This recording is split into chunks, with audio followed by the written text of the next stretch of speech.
Postavte sa s malým odstupom čelom ku kladke. Žrť kladky uchopte dlaňami smerujúcimi ku kladke nad matom na šírku ramien.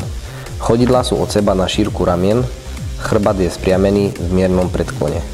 Nadýchnite sa a žrť ťaháte oblúkovitým pohybom smerom nadol k stehnám.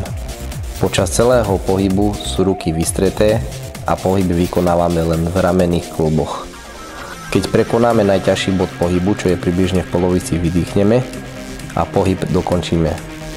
V tejto polohe na krátky moment zastavíme a pomalým pohybom sa vraciate späť po tej istej dráhe do štartovnej polohy a súčasne sa nadýchneme.